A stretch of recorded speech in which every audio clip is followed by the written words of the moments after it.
Bun, setelah pensiun, apa yang kita rindukan selama menjabat kemarin? Oh, menjabat ya.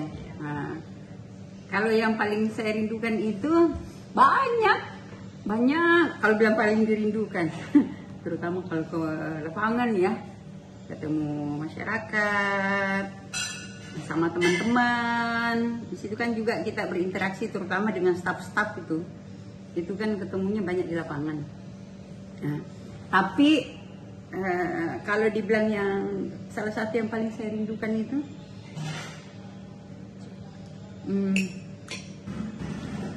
bermalam di rumah warga.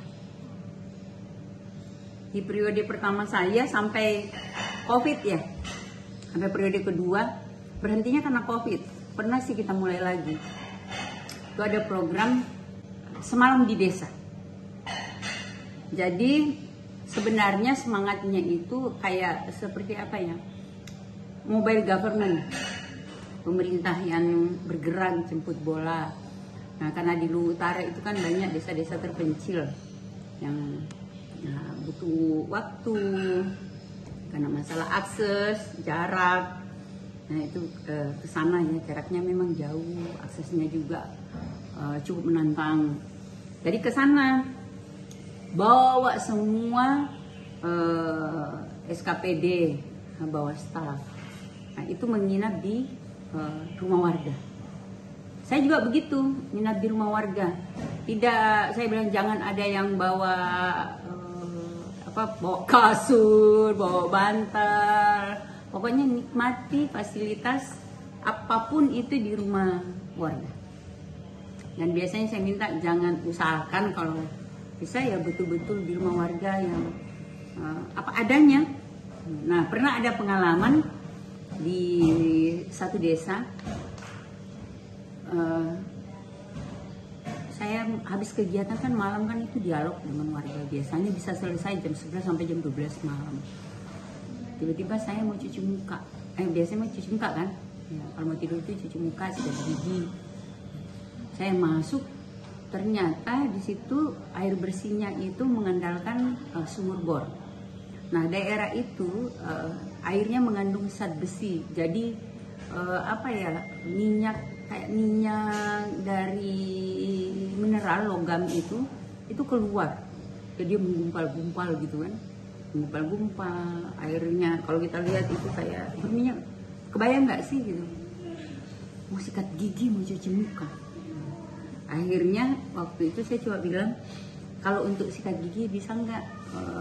Saya kan bawa tumbler gitu, saya pakai air tamu untuk sikat gigi, tapi cuci mukanya saya pakai air itu. Besoknya juga saya mandi pakai air itu. Nah, bukan persoalan gaya-gayaan, tapi pengen juga supaya kita rasakan, ternyata warga kita masih ada yang mandi dengan kualitas air seperti ini. Nah, setelah pulang, instruksi pertama saya adalah program air bersih untuk masuk desa. Alhamdulillah, tak lama setelah itu warga di desa itu menikmati air bersih. Jadi kayak gitu. Jadi kita turun ke lapangan itu untuk merasakan denyut nadi masyarakat, gitu ya. Nah, kemudian yang menemukan juga masalah yang dihadapi atau tantangan yang dihadapi oleh warga. Sudah pasti tidak semuanya bisa diselesaikan, gitu ya, pada waktu itu juga. Ada yang harus diusulkan dalam program teknis untuk tahun selanjutnya. Nah, yang bisa diselesaikan saat itu juga kita selesaikan saat itu. Dan ternyata permasalahannya beragam gitu ya. Bukan hanya persoalan pembangunan, ada juga persoalan pemerintahan, kemasyarakatan, pelayanan, ada keluhan, warga sampaikan.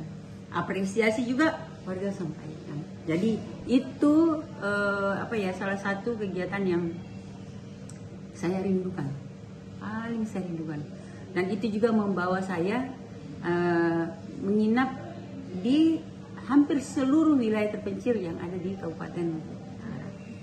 Bahkan di kecamatan yang jauh dan terpencil seperti Seko, Rampi, itu desa-desa terpencilnya ya tidak hanya sekali saya nginap di sana, tapi ada yang bahkan 2 kali. Kayak di Bali itu, masa saya nginap 3 ke 4 kali di sana. Di Beropa, ya, daerah tertinggi, di Luwu Utara itu dingin, hangat anginnya, masya Allah. Saya nginep berapa kali ya. Nah, saya tinggal berutang di 2 dusun. Tinggal 2 dusun terjauh yang belum saya datang itu. Pertama Buah Kaju, itu di Desa Tirobali, dan dusun Ledan berbatasan langsung dengan Kecamatan Kalumpang, Sulawesi Barat. Saya janji insya Allah panjang umur meskipun tidak dalam jabatan saya akan ke sana untuk minat. Yang saya janji itu Ledan. Itu di Desa Berupa. Nah, alhamdulillah. Kangen sih. Yuk kapan lagi kita pergi minat di desa yuk. Gitu ya. Sikat gigi. Ya, pakai air di tumbler karena mau sikat gigi. Kalau sikat gigi itu memang kita harus cari alternatifnya. Tapi saya bayangin gimana ya warga sikat gigi pakai air. Tapi mandi saya pakai air yang mengandung minyak mineral gitu ya. Mineral karena memang airnya di desa itu mengandung zat besi. Sudah selesai air bersihnya. Oh iya, satu lagi, pernah juga kami dalam perjalanan mau buang air kecil, itu juga terkendala di air. Nah sekarang di situ sudah ada juga tersedia air bersihnya. Bahkan saya singgah yang punya tempat warung di situ ngomong, Bu ini airnya ibu, ini soal bukan air saya itu. Maksudnya karena ibu pernah bermalam di sini, singgah dan bermalam ya. Itu juga setelah pulang dari program Semalam di Desa, kebetulan saya tidak bisa sekaligus satu kali perjalanan sampai karena kondisi jalan hujan waktu itu, akhirnya nginep di perjalanan. Nah sekarang juga alhamdulillah airnya pokoknya kalau melintas ke Seko itu saya pasti singgah di situ karena airnya aduh enak banget gitu ya, sejuk, dingin, jadi berasa banget sejuk gitu ya, bersih.